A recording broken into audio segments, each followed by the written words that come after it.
Good morning, everyone. Thank you for joining us. I want to begin by emphasizing our district's unwavering commitment to maintaining a safe and secure environment for over 117,000 students and 14,000 employees. As a school district, we work very closely with law enforcement to ensure that we have the appropriate safety enhancements and measures in place to protect our students and staff each and every day. Some of these include fencing and gating, implementation of additional security cameras, our Raptor emergency alert notification system, maintaining guardians and SROs on all of our campuses, the utilization and implementation of random searches and wanding at our middle schools and high schools, and our school bus stop arm cameras, and our weapons detection canine unit. These measures represent, again, our ongoing and unwavering commitment to ensuring that our campuses are safe and conducive to teaching and learning. However, recently, there's been an alarming increase in the rise in the number of online threats of violence, either being made as a joke or in a moment of anger. These actions are irresponsible and have serious legal consequences. Since the start of the 24-25 school year, 24 students have been arrested and charged with a second-degree felony for making a written online threat. Last year, we had to address over 2,500 threat assessments. And so that everybody understands, a threat assessment is any time a child makes an inappropriate statement, and that requires, in accordance with Florida statute, a response by the school district, law enforcement, and other agencies that we investigate those. Now let me give you a little bit of an example of how that impacts our community as a whole. Not only does it create uncertainty and fear across our campuses with our families and our students, it also creates a burden on law enforcement. Each and every threat assessment can consume anywhere from 3 to 5 hours of a law enforcement officer's time, because part of the threat assessment process is we visit the school, we interview the student and the family, and law enforcement officers request permission to search to determine whether or not there are any weapons or firearms available to a student. That amount of time, again, multiplied by over 2,500 instances, is a good example of why this is becoming a problem for our community. And it's a problem that continues to grow.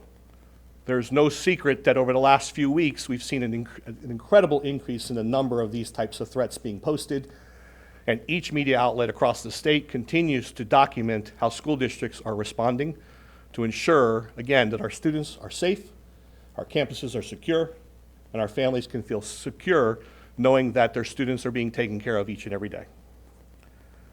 We are taking a zero-tolerance approach to this issue, and it's important for us to continue to remind our students and families. I'm very pleased. Our sheriff last year committed to doing a series of videos for us and with us so we could convey the importance and the seriousness of making these types of threats and the consequences that students would face. However, again, we continue to see an increase. So it's important for me to remind our families, students will be arrested. They will be charged with a second-degree felony, and from the school district's perspective, we will pursue the fullest extent of the consequences for any student or any non-student member of our community who phones these in or posts something online or social media or email. We will be seeking restitution. School districts are allowed to seek restitution for damages, and we'll be working closely with law enforcement, state's attorney's office, and other agencies to seek restitution. As an example, last Friday, we sent over 40 staff to Haines City High School so that we could screen and search every single student entering that campus. That team then immediately got deployed to 2 other middle schools, which consumed over 4 hours of our district staff's time. These are not school-based employees. These are district-based staff who respond and are part of our random searches that take place twice a month at all of our secondary schools. And that time is better utilized elsewhere. So we will be seeking restitution.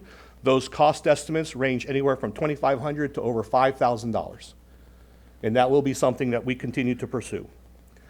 And expulsion. Students need to understand that that moment of anger or this belief that somehow this is funny will result in their removal from our school district, an assignment to an alternative school or another location. So this is a call to action for all of our parents and guardians. This alone is not a school district issue.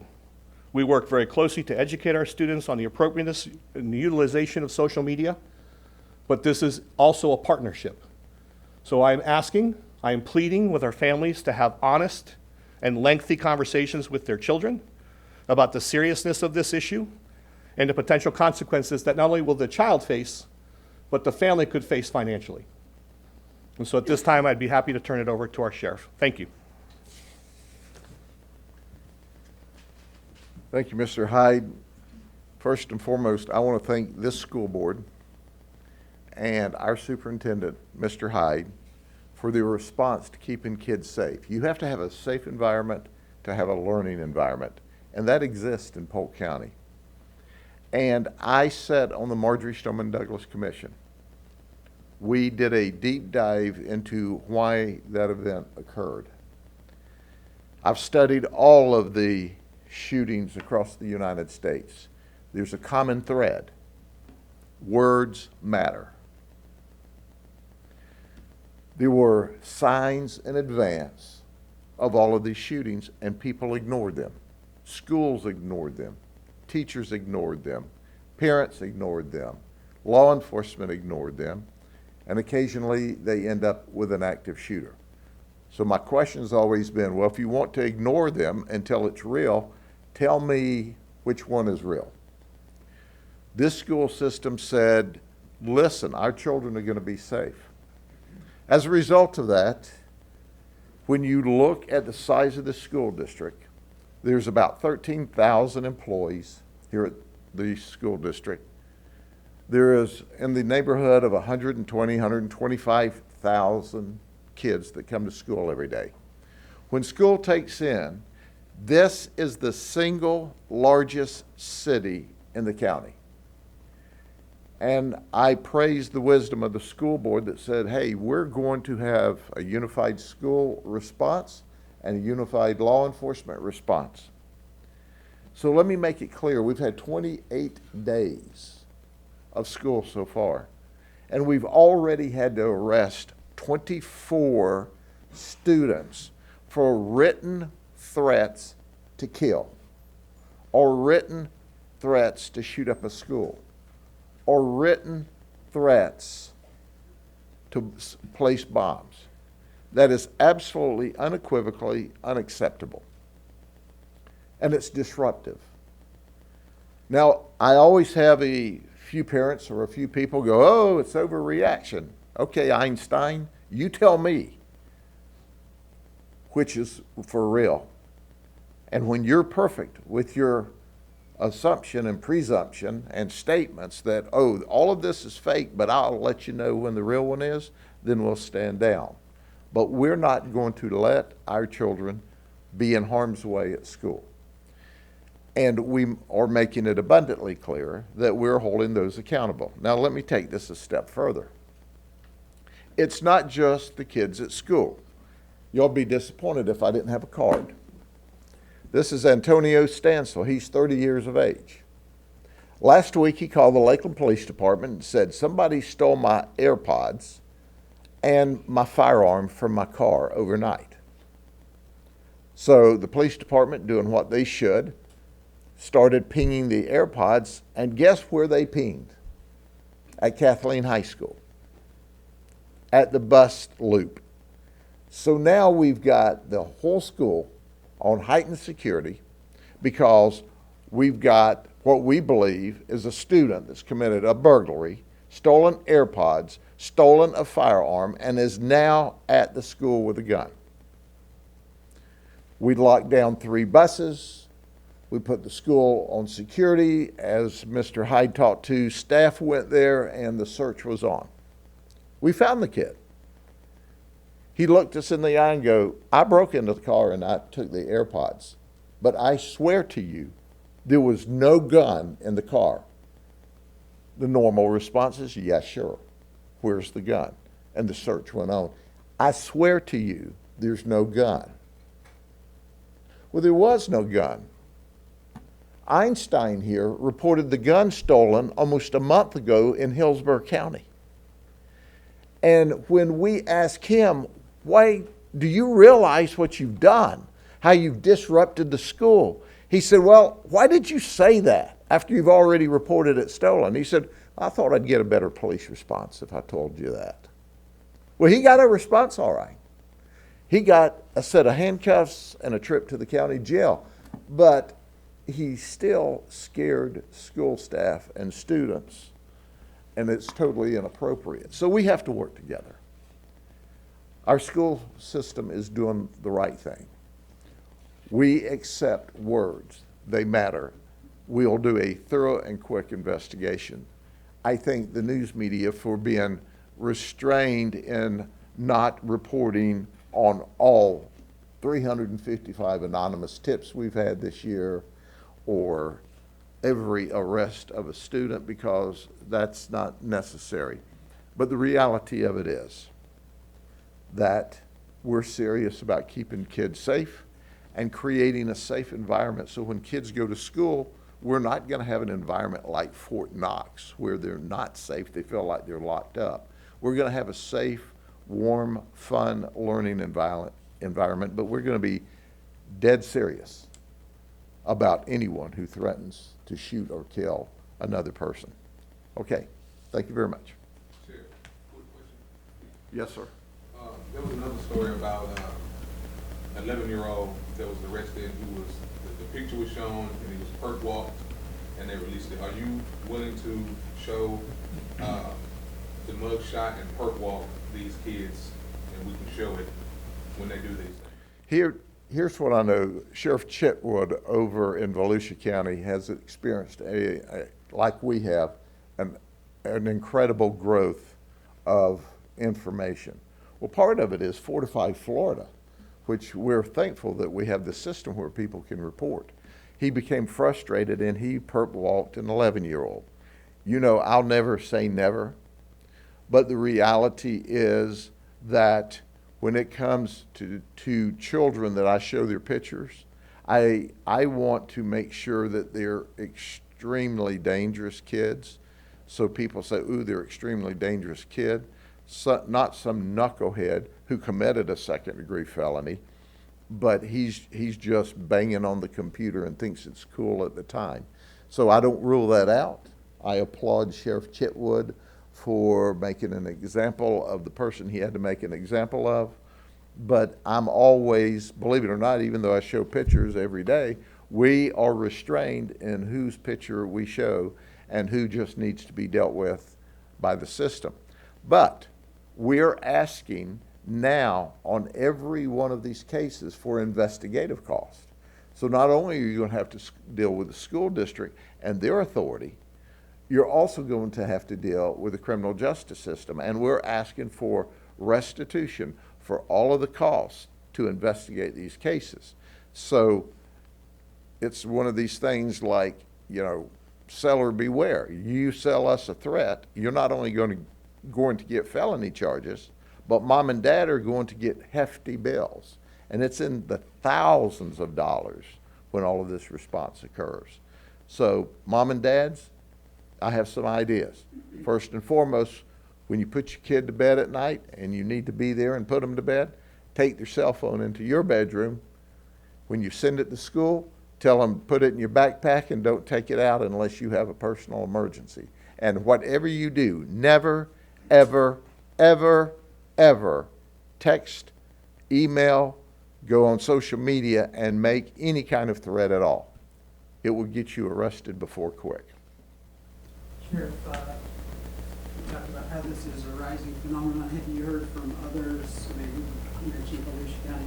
Does it seem to be happening in counties all over the state? Yes. Fortify Florida's done a good job marketing.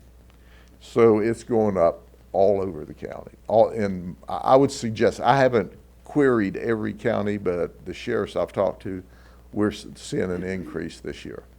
Some of this, it's like everything else that we do. When we market it and make it a priority, people respond. And we want legitimate responses. We absolutely, and I underscore, want legitimate responses. But we don't want, I think, or he said, or she said. We want to know.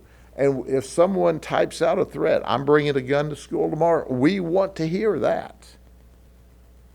It's important. Words matter.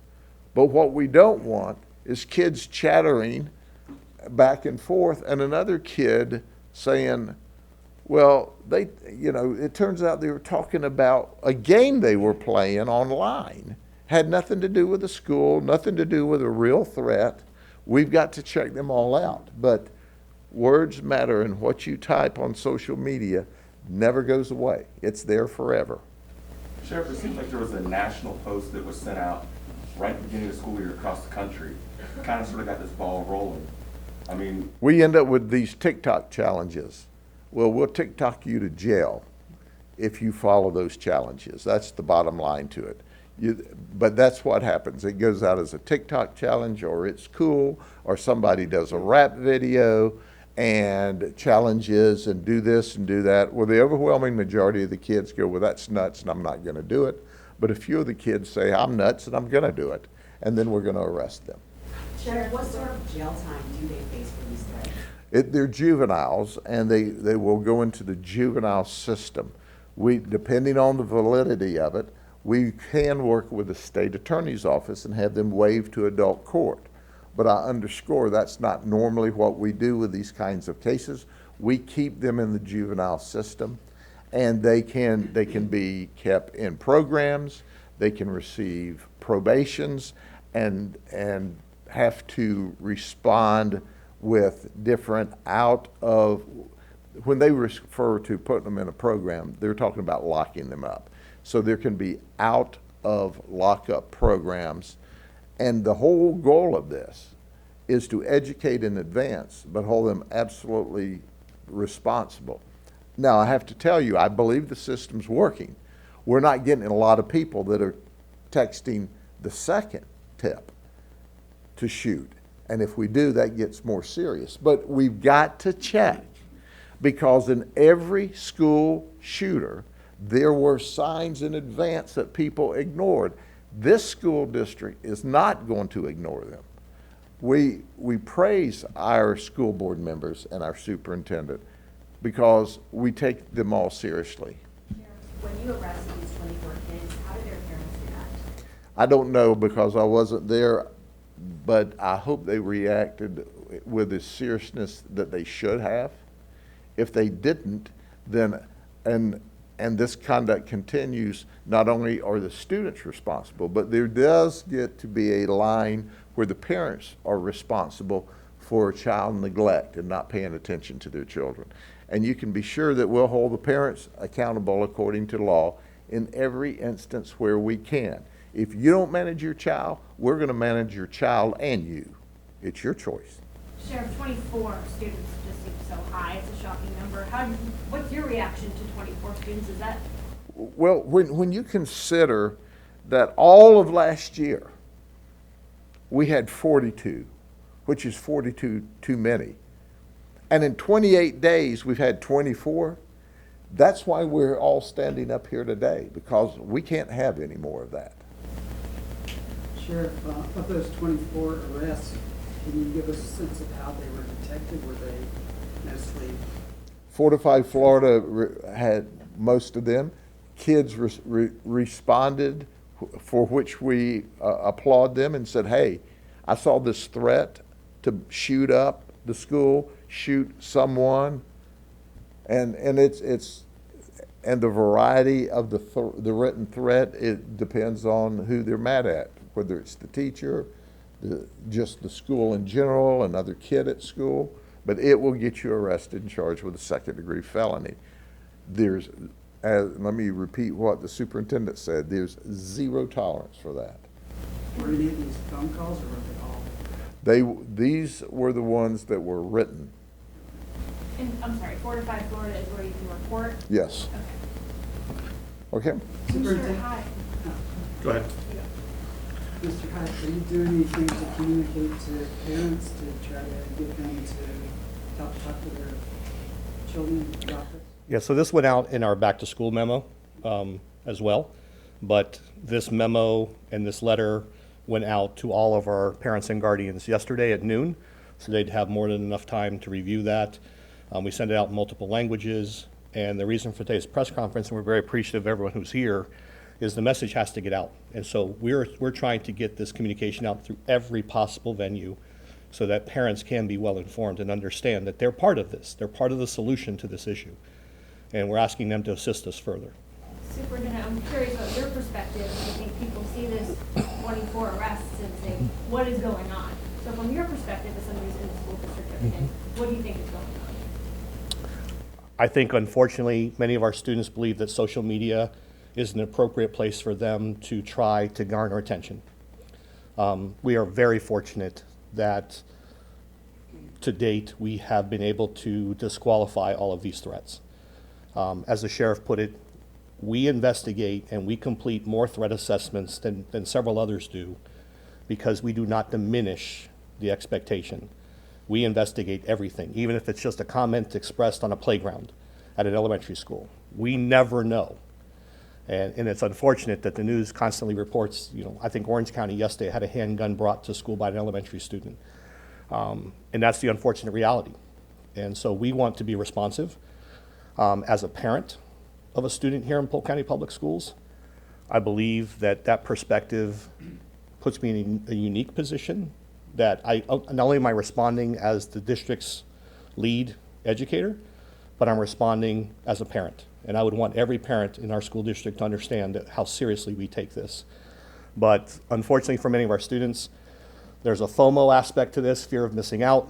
As the sheriff pointed out, Fortify Florida is the most appropriate place for someone to post or share a concern. What happens, unfortunately, more often than not, is it goes to Snapchat, Instagram, Facebook, and other places, and it keeps getting redistributed.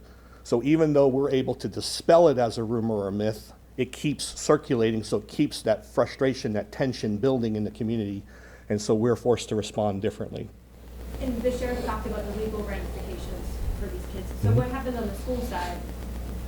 They're expelled, their whole journey is disrupted. Expulsion is not typically permanent, and for many of these students, depending on what the state's attorney's office ultimately does, we work with those families to place these students in alternative education in an attempt to re-enter them into our school system at the point where it's most appropriate. So we spend a lot of time with counseling, intervention, monitoring, tracking. Our sheriff and the school district are committed to not simply just expelling these students, because if they've made a threat, we want to maintain them in our system where we can monitor them and support them, rather than have them disappear in the population and potentially become a larger threat or hazard to our community. You said these had all been disqualified, so none of these were actual, none of them actually had plans to come into school and commit harm? That is correct. Have you guys found any real weapons this year on campus? No, not to my knowledge. Is there, or could there possibly be, this maybe for the sheriff, some type of incentives for kids to see something, say something like similar to Crime Stoppers or something like that? Well, we have the Fortify Florida tip lines, those types of things. I don't know that we incentivize that to this point, and that could be something I could discuss with my board as a possibility moving forward. Our students do a good job, I will say that. I needed to migrate away from social media to Fortify Florida and more appropriate venues, because again, when it hits social media, it spreads like wildfire. And we've had recent events where a student posted a threat, another student grabbed that image and then put their school name on top saying this is going to happen at our school, and then another student grabbed it and said this is going to happen at our school, which subsequently led to, so Friday, just to give you a little bit of background, we had 17 arrests. By the time I was finalizing this memo on Monday, we were up to 24, because those students were taking those images and those screenshots and replicating them with the intent to disrupt their campus. Some of these students aren't just doing it because they're angry. Some of these students don't want to test on a certain day. They don't want to be in school that day. And so they try to leverage these types of things, just like calling in false bomb threats or pulling the fire alarms. It's unfortunate, but it's something that we have to take very seriously, because this has gone beyond just disrupting the campus. This is now a life-threatening message that students are spreading, and our parents, given the circumstances that have happened nationally, we don't have the luxury of not taking these serious. And as the sheriff said, there is no crystal ball. And even the threat assessment manual that's provided to us by the state of Florida says you are to take every threat seriously and fully investigate them, because you never know. So. Superintendent, you have safety measures in place already, but are there any additional safety measures that you would like to implement or new technology that you're considering? Anything? So actually, the list I gave you is not a full list. There are certain things, unfortunately, like I will not disclose and cannot disclose because it actually undermines our security protocols. If we were to list everything that we do on our campuses, someone could try to develop a workaround for those. But our district, I'm proud of the fact that we can constantly look for new innovations and strategies to leverage existing things in our school systems, like our camera systems and others. And so the board is apprised of those. Some of those we will disclose, some of those we will not. Superintendent, I think we see on social media schools on lockdown, or they're doing the waving of all the kids after, and we don't really understand what that feels like on campus. What does that feel like for students when this happens at the school? You know, having been at 5 of the most recent wandings and helping, I will tell you this, it takes a toll on my staff. It's hot to be out there in the sun for 4 or 5 hours wanding and searching backpacks. But I think for some students, it's a reassurance. For other students, it's alarming. They come on campus and now they have to go through a line and be searched, walk through a metal detector, potentially be wanded, have their personal belongings searched. But unfortunately, it's become a reality of something we have to do in order to ensure their safety. All right. Thank you all very much.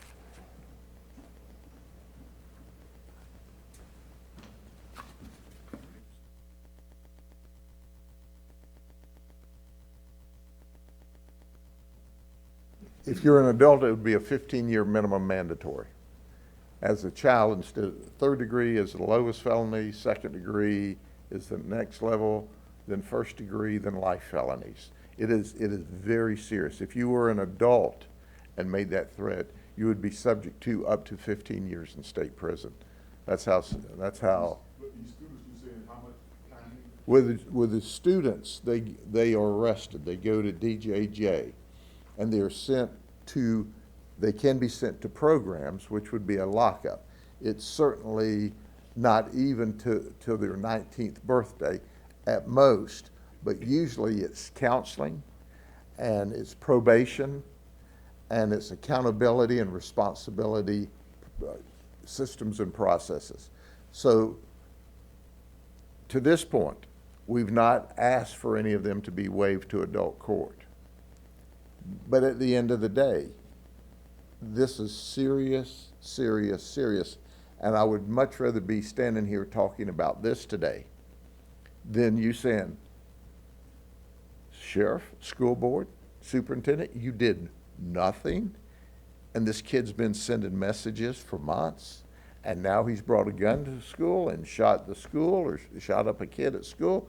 See, that's the downside, and we all have seen this in these national profiles. The Uvalde, you know, there were messages in advance.